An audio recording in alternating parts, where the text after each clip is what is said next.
When was the last time you did something that felt good? Not because it was productive, not because it was healthy, not because it was on your to-do list. If you had to sit and think about it for more than a few seconds, I want to talk about that with you today.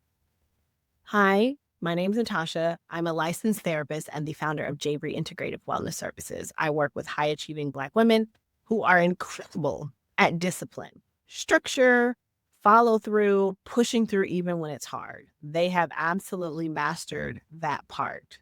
Pleasure, that's usually the part that's gotten a little rusty.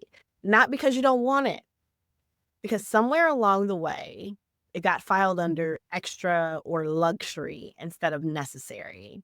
Today, I want to walk with you through what I'm calling a pleasure audit, 3 small daily shifts to get it back.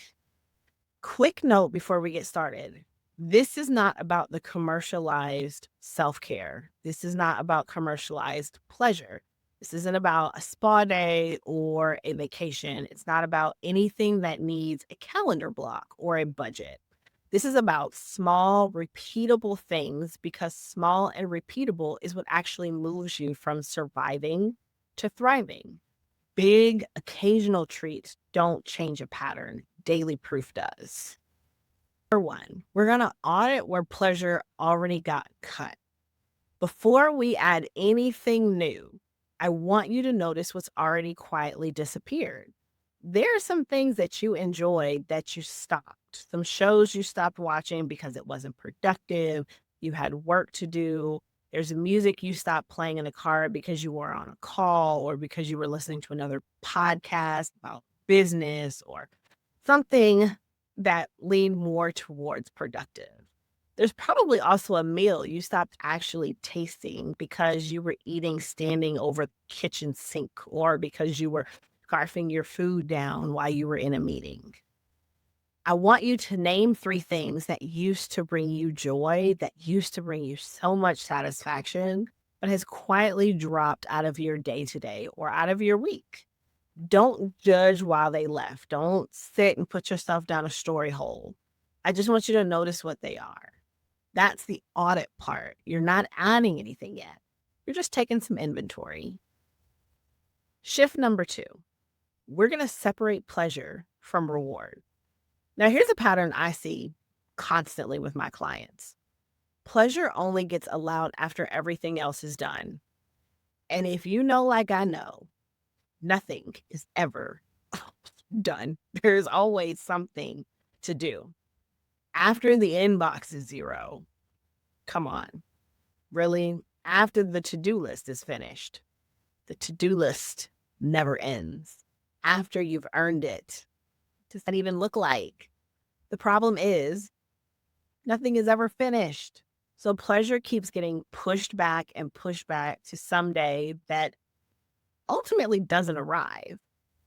Here's the shift. Put one small pleasurable moment before the tasks are done, not after. 5 minutes with your coffee before you open your laptop, 2 songs that you absolutely love on the way to a meeting, not after it.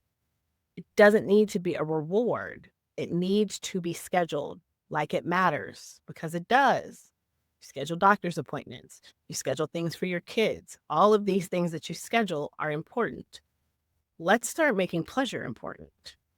And shift number 3, we're going to make it sensory, not aspirational. And this one's important because it's what makes the whole thing sustainable.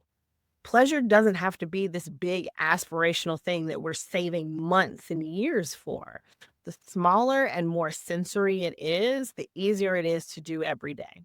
For example, I love to go sit outside and get some sun, just to feel the sun kiss my skin and the wind blow across my cheek brings me pure pleasure. I have fallen asleep many of times in my driveway, sitting in the sun. So maybe it's 5 minutes of the sun on your skin, a texture you love, a soft blanket, water on your hand, a new candle, a smell that calms you down. These aren't small things because they don't matter. They're small because they're attainable and they're repeatable. Now, if you're noticing that pleasure feels hard to access right now, like even reading this list or listening to the list feels like it's just one more thing that I have to figure out, Natasha, and I cannot. That's usually a sign of survival. You're in a survival pattern and it's running the show. And that's exactly why I created the survival mode assessment. It's built to help you. It's going to name exactly what you're going through. The free quiz, a few minutes, and it'll start to show you exactly where you're starting from. And I'll drop it below in the description. Surviving teaches you to defer pleasure indefinitely.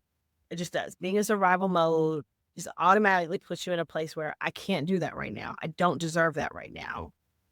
Like you've always got to earn it. There has to be, if I do this, then I get this. When we shift to thriving, it starts small. It's repeatable. It's proof that you're allowed to feel good today, not someday, today. You don't need a bigger life to feel pleasure in it. You need to stop waiting for permission you were never actually going to get from a to-do list, okay?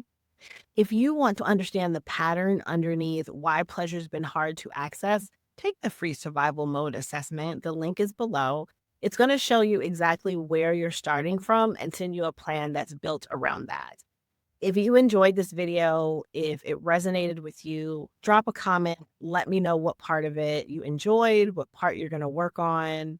If you like more conversation about pleasure, drop your questions below and I would love to make a video for you. Make sure you subscribe and share this with someone, and I will see you in the next video. Bye.